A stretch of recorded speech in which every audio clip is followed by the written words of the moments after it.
Hello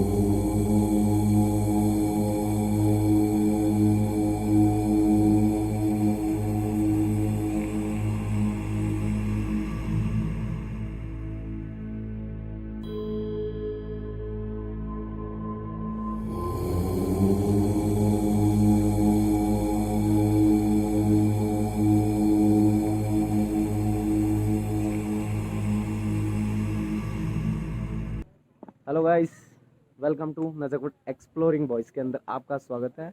आज हम जा रहे हैं एक यूनिक नाम वाले मंदिर के अंदर, जिसका नाम है घोड़ा खाल मंदिर। इसकी स्पेशलिटी ये है कि इसके अंदर आप कोई भी विश मांगो वो पूरी होती है। फिर उस विश पूरी होने के दौरान आपको मंदिर में दर्शन करने जाना होगा, जिसमें आपको क्या बोलते हैं, घंटी होगी, जो बैल होगी, उसके ऊपर डेट, नेम और आपको अपना प्रॉपर तरीके से लिखवाना पड़ता है। तो सो गाइस, हम आपको दर्शन कराते हैं घोड़ा खाल मंदिर के लिए। तो अब लेट्स को चलते हैं।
सो वेलकम गाइस, जैसा कि आप देख रहे हैं हम घोड़ा खाल मंदिर पहुंच चुके हैं।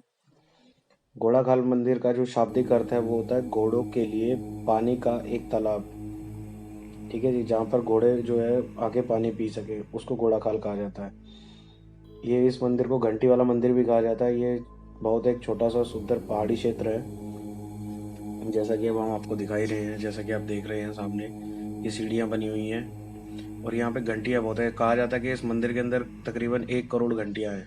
ये देखिए, आपको जूम करके दिखाते हैं। और जिसकी मनोकामना पूरी होती है ना, वो यहाँ पर अपने नाम से एक घंटी चढ़ाता है जब उसकी मनोकामना पूरी हो जाती है। तो घोड़ा खाल मंदिर जो है वो भगवान गोलू के मंदिर के नाम से भी जाना जाता है।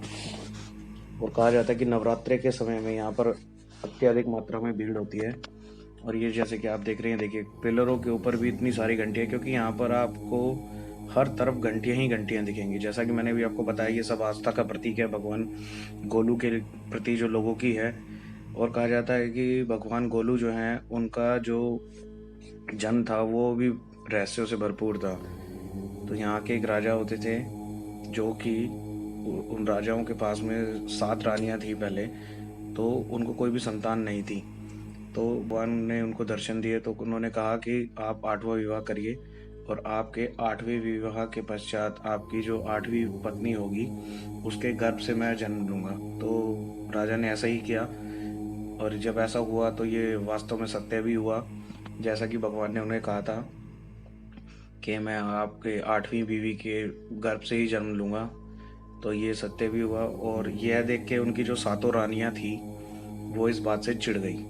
अब चिढ़ने के बाद में उन्होंने क्या करा कि उनको उससे ईर्ष्या होने लगी। तो ईर्ष्या होने के लगी तो उन्होंने क्या करा कि उन्होंने सोचा कि जब उनकी पूछ हो गई है, उनकी सबकी जो वैल्यू है वो ख़त्म हो गई है, तो उन्होंने उनसे बदला लेने के लिए सोचा। तो जब ये भगवान गोलू का जन्म हो गया तो उन्होंने क्या करा कि इनको मारने के लिए उन्होंने उन्हें गायों के बने छप्पर में छोड़ दिया।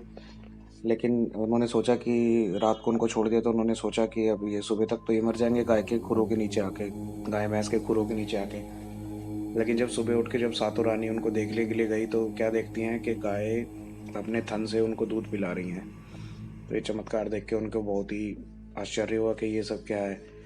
तो ऐसा ये सब था। तो एक बार उन्होंने क्या करा कि इसी के साथ साथ एक कहानी और मशहूर है कि उन्होंने क्या करा कि जब वो छोटे ही थे, बालक थे, तो उनको कपड़े में लपेट कर और नदी में बहा दिया। जब नदी में बहा दिया तो वो एक मछुआरों को मिले। तो जब मछुआरों ने उनको पाला पोसा, जब 2-3 साल हुए तो उनको ज्ञान आया। ज्ञान आने के बाद उन्हें पता लगा कि वो ऐसे ऐसे राजा के बेटे हैं। तो उनको पता लगा, तब ये चमत्कार और देख के तो जब से ही इनकी मान्यता बनी हुई है यहाँ इस मंदिर की।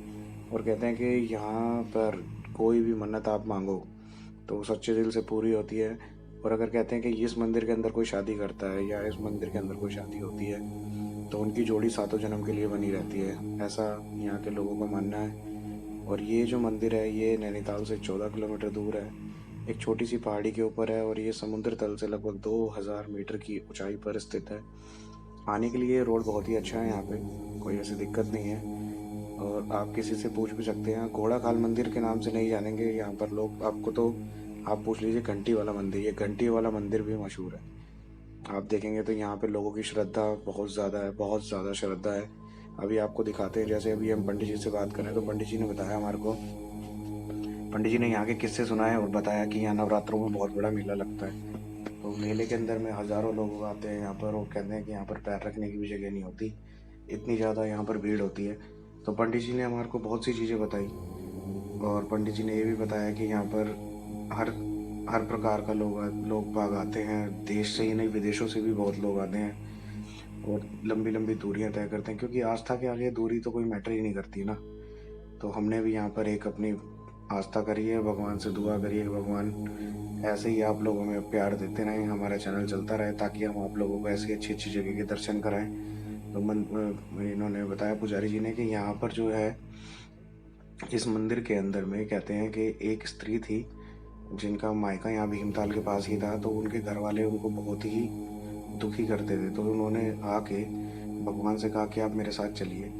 तो भगवान उनका कहा मान के वो उनके साथ चल पड़े और उसके घर में जो उनका कलेश रहता था वो बिल्कुल सही हो गया इसके। तो उस चीज़ को उस स्त्री ने बहुत ही गहरे उससे लिया और इस मंदिर का निर्माण करवाया, ताकि जैसे उनकी मनोकामना पूरी हुई, अगर किसी को कष्ट है तो और लोगों की भी मनोकामना पूरी हो। वो भगवान को ढूंढे ही कहा, तो उन्होंने भगवान से प्रार्थना करके उनको कहा कि आप यहीं पर ही विराजमान हो जाइए और जैसे मेरी आपने मदद की है और आगे अगर ऐसे कोई लोग आए तो आप उनकी भी मदद करिए। तो ये देखिए, अब आपको दिखा रहे हैं हम ये मंदिर का पूरा व्यू। ये देखिए हज़ारों हज़ार घंटियाँ हैं यहाँ पर। ये भी कहा जाता है कि 1 करोड़ के आसपास घंटियाँ हैं यहाँ पर पूरी।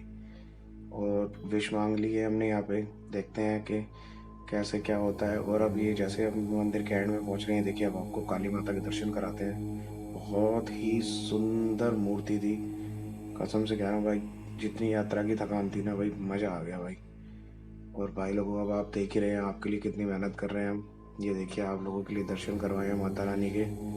तो इसी बात पे एक जयकारा लगाते हैं, बोलो काली माँ की जय। और आप लोगों से भी कहेंगे कि आप एक बार यहाँ पे आके विजिट जरूर करें। तो अब हम यहाँ से निकल चुके हैं दिल्ली के लिए, जैसा कि आप देख रहे हैं। तो भाइयों, अब आपके सामने है, देखिए मेहनत तो हम पूरी अपनी तरफ से कर ही रहे हैं, जैसा कि आपको पता ही है, जैसा कि आप वीडियोस में देख ही रहे हो। अगर आपको लगता है, अगर आप अभी तक वीडियो में बने हुए हैं तो इसका मतलब आपको वीडियो पसंद आ रही है। और ये जो आप ये एरिया देख रहे हैं, ये है नैनीताल का जिम कॉर्बेट का एरिया है। ये यहाँ पर जब अभी हम निकल रहे हैं ये सारा एरिया, क्योंकि ये जो है अब हम नैनीताल से उतर चुके हैं। हम नैनीताल से उतरने के बाद में अब वहाँ से हम निकल चुके, तो अब वापसी हमारी दिल्ली के लिए अब निकल चुके। तो ये जो हमारी पूरी सीरीज़ थी मुक्तेश्वर से लेकर नैनीताल की, तो अब इसको एंड कर रहे हैं हम। तो अब इसको एंड करने के बाद साथ साथ ही हम जैसे अब दिल्ली पहुँच लेंगे। देखिए अब हम यहाँ से हम लगभग दिल्ली के पास पहुँच चुके हैं। अब हम गाज़ियाबाद में पहुँच चुके हैं। गाज़ियाबाद से पार करते हुए हम दिल्ली एंटर करने वाले हैं। तो इसके बाद अब हमारा सीरीज़ जो आएगी, अब हम सोच रहे हैं कि आप लोगों को थोड़ा सा रोमांच और पैदा करें, तो अब आपके लिए एक हॉन्टेड ब्लॉग की ओर शुरुआत करने जा रहे हैं अब हम। तो इस सीरीज़ के बाद देखते हैं, अगर सब कुछ सही रहा तो हॉन्टेड ब्लॉग की तैयारी करते हैं। और आप लोगों से रिक्वेस्ट करेंगे कि अगर आप हमारे साथ बने हुए हैं चैनल पे अभी तक, तो हमारे इस परिवार को थोड़ा और बढ़ाइए, थोड़ा सा ग्रो करिए। कुछ नहीं जाता यार, एक सब्सक्राइब कर दो, एक शेयर कर दो भाई चैनल पे, ताकि आप लोगों के लिए ऐसी वीडियो आती रहे। तो जब तक धन्यवाद।